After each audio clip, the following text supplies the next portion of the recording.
Fala, meus amiguinhos do FuteClips, muito bem-vindos aí ao canal. Nesse vídeo a gente vai conferir aqui um conteúdo do canal do GE. Tia Globo, por favor, não me dê um strike. É uma entrevista do Juninho Paulista que tá dando o que falar aí. Eu já vi umas aspas e fiquei estarrecido com o que ele falou, pelo amor de Deus, cara.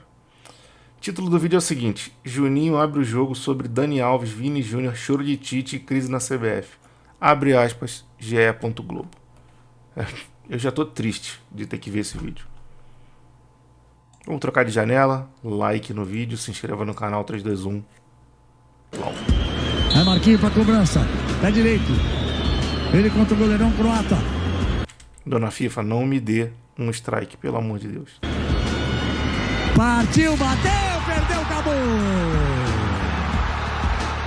E no jogo mesmo, a Croácia nos surpreendeu. O áudio desse vídeo tá uma merda. Aí eu falando a minha visão técnica, a Croácia nos surpreendeu no primeiro tempo, ficando muito com a bola, né, não deixando o Brasil ficar com a bola. E isso é uma coisa que irritava o Tite, né, o Brasil não está com a bola. E a Croácia conseguiu controlar bem o jogo, principalmente no meio campo. Eles também não ofereceram perigo, mas também não deixaram a gente oferecer esse perigo. E no segundo tempo isso melhorou um pouco, né? E aí a gente chegou algumas vezes, antes de sair o gol do Neymar. Depois que saiu o gol do Neymar, aí surge um monte de situação. Fala, pô, deveria ter feito isso, deveria ter feito aquilo, mas, cara, assim, se a gente for ver o lance, são algumas sequências que você fala, meu, isso aqui parece estar escrito. Se a gente jogar contra a Croácia da maneira que nós jogamos, cara, provavelmente a gente vai ganhar, de 10 vai ganhar 9. Tá de brincadeira, né? Porra, Juninho, tu não viu o jogo. Que isso, meu parceiro. Me ajuda a te ajudar. Eu falei que eu tava triste, galera. Ele não viu o jogo. O Brasil controlou o jogo, teve a bola, etc. Mas a Croácia sempre foi perigosa na partida. Sempre foi perigosa. Sempre. E se tivesse sido isso tudo, esse bombom que ele mostrou aí, não tinha feito 1-0 e ficado nisso. Teria feito 1-0 mais cedo, feito 2, 3. Porra, tá de brincadeira, cara. Meio campo da Croácia só distribuindo, pô. Tá louco. Tá que nem o Ronaldo quando falou que jogou aquele 1-0 da França em 2006, que o Brasil jogou melhor. Eu só me lembro do Zidane parecendo que tava jogando de patins, desfilando pelo gramado, soltando todo o seu futebol, jogando. Porra, esse foi um dos jogos que eu vi o Zidane jogando mais na vida. De todos os jogos que eu já vi o Zidane jogando. Não vi ele na Juventus direito. Vi no Real Madrid e vi na seleção da França. Porra, provavelmente deve ter sido o jogo que eu vi ele jogando o melhor futebol. Tem alguns do Real Madrid que foram bravos também. Mas nesse jogo aí, ele deu chapéu no Kaká, caneta nos outros. Acho que o Ronaldo tomou um chapéu também, uma caneta. Pô, o Zidane tava impossível nessa partida. Tá louco. Então, assim, fica essa chateação, né, de você sair dessa maneira. O som do apito que colocou fim à era Tite na seleção brasileira. Foi tarde. Foi como se ele estivesse diante de mais de 6 anos de trabalho, desmoronando em 2 minutos e 30 segundos. Tempo que levou para deixar o campo e dizer adeus sem consolar os jogadores. Acho que foi um dos piores momentos da vida dele, da carreira dele, né? Teve a questão da Bélgica, mas teve um ciclo inteiro, né? Então a confiança era muito grande nesse período. Então, assim, para ele ali, imagina, foi o que você falou, tudo caiu e cai em cima da cabeça dele. Um treinador é preparado para ser um líder. Ele comanda 26 atletas numa Copa do Mundo. Muitos deles indo pela primeira vez, muitos deles inexperientes. Com certeza todos eles mais novos do que o Tite, que deve estar na casa dos seus 60 anos de idade. Qualquer cara que tem um espírito de liderança, qualquer um que tem um espírito de liderança mínimo, ia ficar ali, olhando pro gramado, observou o primeiro jogador em prantos ali, chorando pra caramba, sai da sua área técnica, vai até o cara, dar um abraço nele. Meu filho, pra mim isso aqui acabou, mas pra você tá só começando. Você é jovem, você tem um outro ciclo pela frente. Continua trabalhando porque você vai voltar na Copa e vai ser campeão. Porque você merece. Você jogou bem e não sei o que. Vai no outro. Meu filho, Na próxima você vai conseguir ganhar. Não desiste, não esmorece. Continua trabalhando bem no clube para continuar na seleção. Você é um merecedor. Vai abraçar todo mundo. Gente, vem aqui, abraça os caras. Vamos pro vestiário, Pá, não vamos ficar chorando na frente de ninguém não, que a gente é Brasil, a gente é grandioso no mundo do futebol. Leva todo mundo pro vestiário, acabou. Quem tiver que dar entrevista, dá entrevista. Entra todo mundo no vestiário, faz aquela resenha, a oração que todo mundo sempre faz, acabou. O líder não é isso aí, vira as costas e vai embora. Pô, essa atitude foi lamentável. Ai, tudo caiu na cabeça dele, poxa, que pena, coitado. Ele é o líder. Ele era o líder.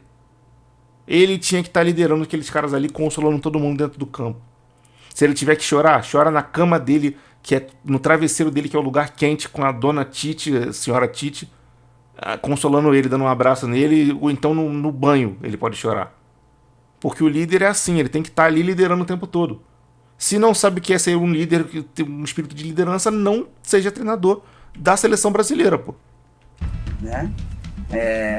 Sempre cai em cima da cabeça do treinador primeiro, essa eliminação.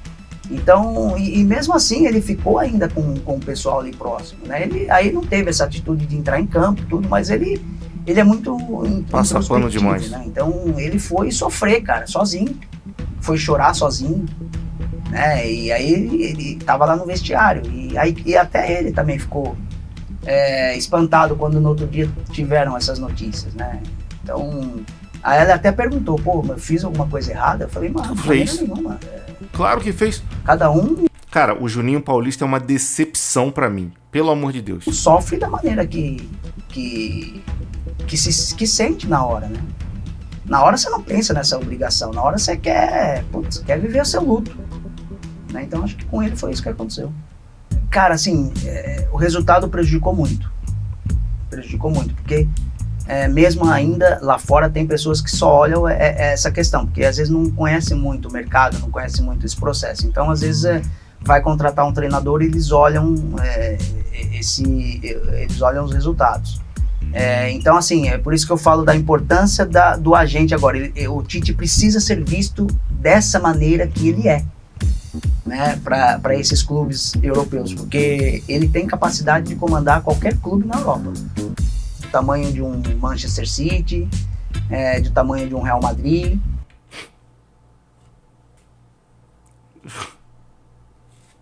Bota nos comentários o que você acha dessa frase. Né, ele tem essa condição. Cara, o que pode atrapalhar? Melhor coisa é o sonoplastia ele da Globo. Ó. Ele mete essa frase e o cara troca pro reggaezinho, estilo como se ele tivesse lançado um. Né, ele tem essa condição. Cara, o que pode atrapalhar? Só pode estar chapado, dopado ele. É uma coisa que pode atrapalhar, principalmente na Inglaterra. Rafinha ganhou, teve a chance. Pelo amor de Deus, FIFA. Não posso tomar um strike por causa disso. Quem tá botando a imagem da Globo é o GE. A imagem da Copa do Mundo. Agora, a chance, Vinícius, pé direito, bateu. Gol! Gol do Vinícius. Pelo amor de Deus, Globo. Vou ter que ficar interrompendo, porque eu não posso tomar um strike da FIFA. Eu acho que o processo que o Vinícius teve na seleção foi o que ele teve no Real Madrid. Ele foi ganhando a confiança aos poucos. No Real Madrid também. Então no Real Madrid ele sofreu muito no início dele. Não estava bem, não jogava do jeito que ele estava jogando, ou do jeito que ele joga hoje.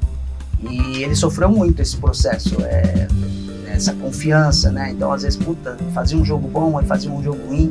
Eu acho que na seleção foi o mesmo processo, né? Então, ele chegou, não se destacando tanto, foi indo, ganhando espaço, ganhando a confiança do Tite, sendo um pouco mais regular, entendendo um pouco mais a ideia de jogo, né? Eu lembro que o Tite conversava bastante com o Ancelotti nesse aspecto, né, do Vini, principalmente quando ele começou a se destacar no Real Madrid, né? Então o Tite conversava bastante com o Ancelotti para poder repetir o mesmo posicionamento e as mesmas funções aqui na seleção. Então eu acredito que esse processo tenha sido bem parecido com o que foi no Real Madrid. Os laterais na equipe brasileira, que na medida que se tem pontas, tu não tem lateral que vai trabalhar na ponta. Tu não vai ter lateral ofensivo, tu vai ter lateral construtor. E a qualidade técnica individual que o Dani Alves empresta nesse quesito é impressionante. Esse senhor é chato demais, mano. Eu tinha esquecido como eu tinha nervoso das coletivas dele. E, pô, e ele é chato falando pra caramba. Ele tá falando de uma parada que me incomoda. Nossa. Se vocês soubessem o nervoso... No meu outro canal eu falo mais sobre isso, porque é um canal voltado pro meu time. Então, eu tomo a liberdade de ficar criticando esquema tático. Eu detesto esquema de ponta, saca? De botar o jogador de beirado extremo desequilibrante e o lateral é o construtor porque ele vem por dentro para abrir a jogada pro ponto e ir ao fundo. Basicamente você bota o lateral que só vai até o meio e joga com o secretário dele para poder o secretário ir até o fundo para fazer o cruzamento. Eu gosto do lateral que vai até o fundo e volta para marcar. É isso. Para mim, o lateral bom é o lateral que joga e defende. Não é o lateral que é construtor pelo meio. E eu não gosto de jogador de ponta, porque o jogador de ponta, na maioria das vezes, é um lateral que não deu certo porque não sabe marcar direito. Aí ele tem a obrigação de defender, mas ele não defende. Ele só volta acompanhando para ficar ele e o lateral, ele servindo como secretário, né? Obviamente, o lateral marcando muito mais, mas ele ali para fazer uma sobra, uma cobertura, para dar um primeiro combate, etc. E esses caras que jogam na ponta dificilmente são jogadores que fazem gol. O que faz muito gol... Pô, no meu time tem um ponta que faz muito gol. Esse cara é um atacante. Por exemplo, o Bruno Henrique é um atacante. Bruno Henrique é um ponta que faz gols. E ele até, inclusive, pisa na área, joga como centroavante, como referência eventualmente. Bruno Henrique é um atacante. Agora, tem outros jogadores que são tipo uma espécie de Rodinei. Que tem um ataque muito bom, mas a defesa não é tão boa. Tem força física, velocidade, etc. Jogam pela ponta. Nada tira da minha mente que se adaptar legal, botar uma sequência de treinamento... Rodinei viraria um ponta muito bom. Que ele tem habilidade, tem força, velocidade, etc. Tite é chato demais. Foi um tema, sim, foi uma questão bastante discutível. A questão do Daniel. A princípio, né, teve, acho que as primeiras viagens, o Fábio e o Gui assustaram com a performance do Daniel no início dele no México. E na nossa avaliação, ele merecia a convocação. Ele mereceu a convocação. Eu acho que também um pouco por falta de concorrência, né, nesse nível. Eu acho que pelo que também ele representava para os atletas e para a seleção. Cara, mas só falta concorrência porque por causa desses esquemas esse câncer de jogar com ponta, acabou o lateral que vai ao fundo e volta. Acabou. Hoje em dia o lateral só vai até o meio, corta pra dentro, trabalha junto com o meio ali, com os volantes, etc. E se a gente não observar isso na base, vai ficar difícil. Vai ficar difícil de ter centroavante, meia camisa 10, lateral... O meia camisa 10 acabou também. O cara joga com 3 homens de meio campo e na maioria das vezes não é esse camisa 10 que até joga mais lento, mais cadenciado, que dá o driblinho, que bate falta... Não tem mais isso, pô. Acabaram com esse tipo de jogador. Que a gente gostava muito. Acabaram com o centroavante de referência. Esse câncer que a galera bota hoje em dia como tática, 4-1-4-1, 4-3-3, acabou com vários jogadores que a gente gostava de ver no nosso futebol. Aí a gente ouve muito essa galera falando aí, o futebol antigamente era mais legal, que não sei o quê, porque não tinha esse câncer. A gente jogava como o Brasil, não tentava imitar o que vem de lá de fora. Pelo que ele tinha feito, né, a resposta que ele deu quando ele estava mal e a gente pediu para que ele pudesse fazer todo esse trabalho, ele entregou, né? Então tiveram vários pontos também, e a gente debatia tudo isso, né? Então, e a minha opinião final é que deveríamos convocá-lo. 9 convocados que atuam na Inglaterra foram vetados pelos clubes. Tite precisou chamar os substitutos às pressas. Essa foi essa questão dos times ingleses, e aí ela prejudicou mais ainda, porque os argentinos peitaram os clubes e vieram, né? Então foi uma questão também de eu ter falado com alguns jogadores, né, brasileiros nesse sentido,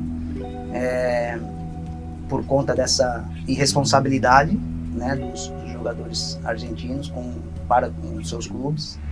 Normalidade que durou exatos... O cara vai querer que o maluco faça isso indo contra quem paga o salário dele. 4 minutos e 50 segundos. Vamos acompanhar a partir daí. Eu temia que isto viesse a acontecer.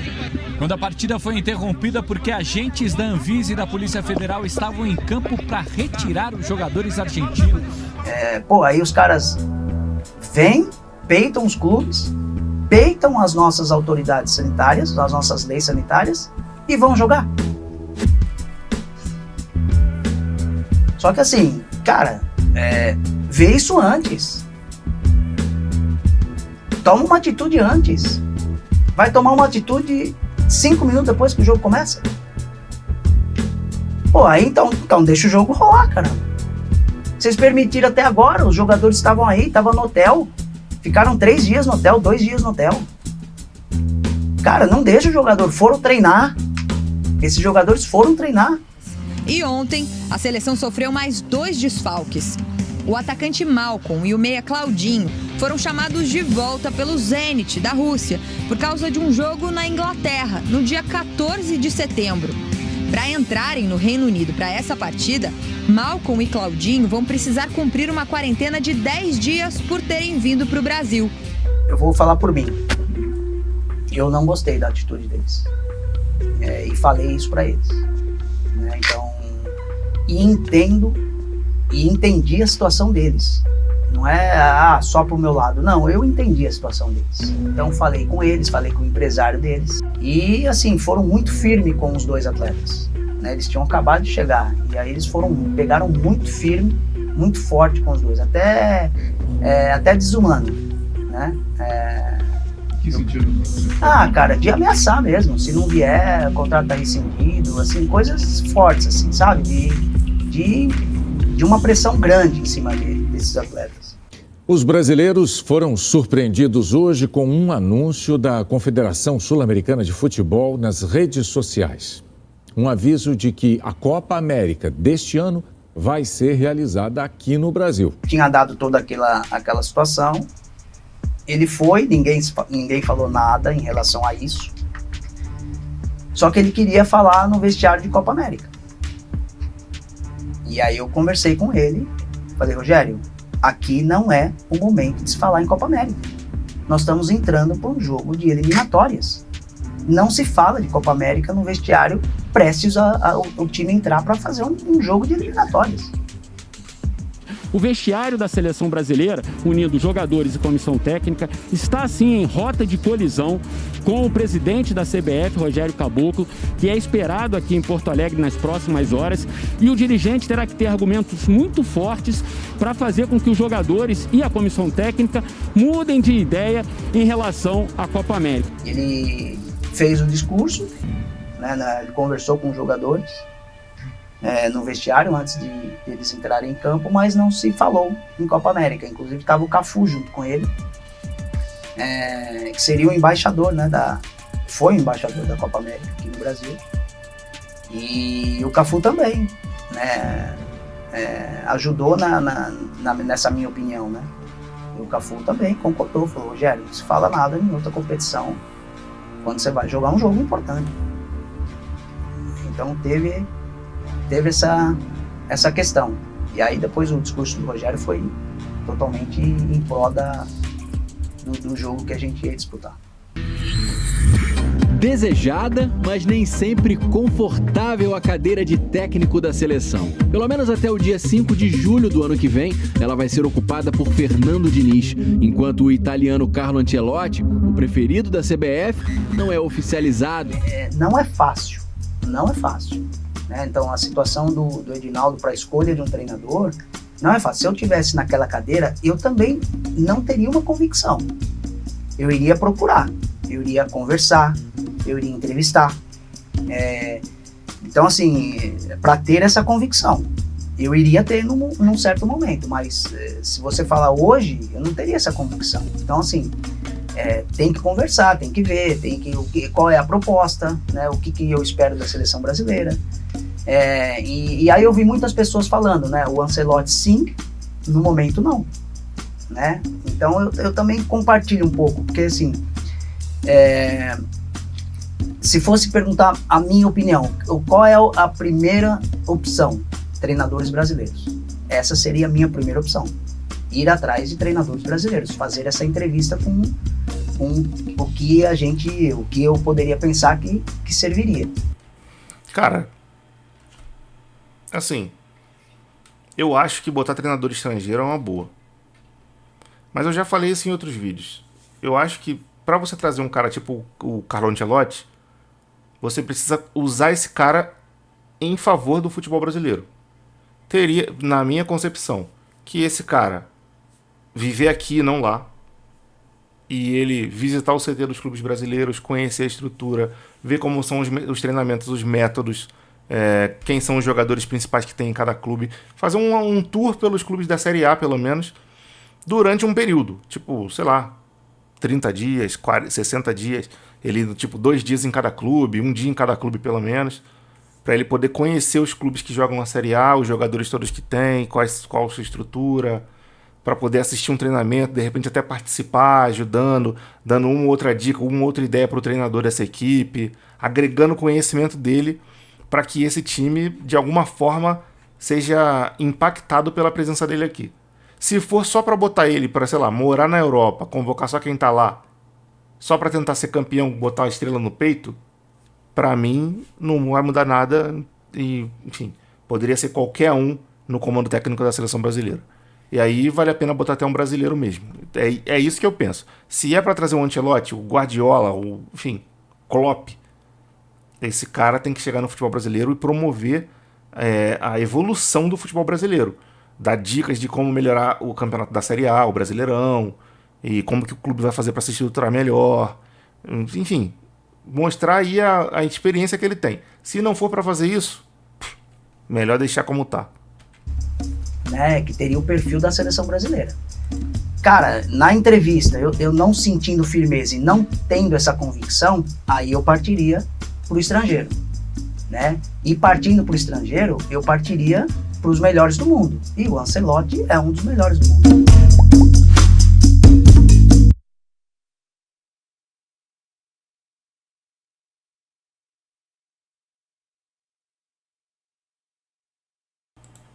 Cara, tem mais uma parte dessa entrevista que ele fala do Gabriel Magalhães, lá, o zagueiro lá do Arsenal, que parou de ser convocado porque pediu dispensa da seleção brasileira dos amistosos lá, da eliminatória, sei lá, de amistosos, de jogos contra a Bolívia e, sei lá, clubes, seleções menores, porque o filho dele ia nascer. E aí, cara, tem todo um contexto. A esposa do cara tava sozinha em Londres, não é qualquer lugar, não é no Brasil, não é com família. E, pô, nascimento de filho é um bagulho ímpar, cara. Eu não sei se vocês são pais. Eu tava no nascimento do meu filho e, porra, uma experiência que eu nunca mais vou esquecer na minha vida, pô. Aí tu imagina que por alguma circunstância qualquer que eu posso evitar, eu posso pedir uma dispensa, eu posso pedir uma folga. Eu optei por não pedir, deixar minha esposa sozinha tendo o bebê, não ver como ele nasceu, não ver como foi o primeiro choro dele, não ser um dos primeiros a pegar ele no colo. Uma coisa é você não ter como. Pô, não tem como, mas pra um jogo que não tem importância, porra, bizarro, cara. Surreal. Bom, deixe nos comentários aí o que você achou dessa entrevista estarrecedora do Juninho Paulista, que, porra, virou uma decepção pra mim, na minha opinião. Passando pano pro Tite, porra. Bota nos comentários aí o que você achou. Se inscreva no canal se não tiver inscrito, aciona o sininho da notificação, deixa um like nesse vídeo. Aqui na tela tá passando outros vídeos aqui do canal. Tem reação, tem vídeo de resenha, vídeo curto, vídeo longo, tem de tudo. Por enquanto, só não tem vídeo de sacanagem aqui. O resto você acha. Ideia a respeito de futebol? Tem aqui. É isso, eu vou ficando por aqui. Grande abraço pra todo mundo, fique todo mundo na paz e fui.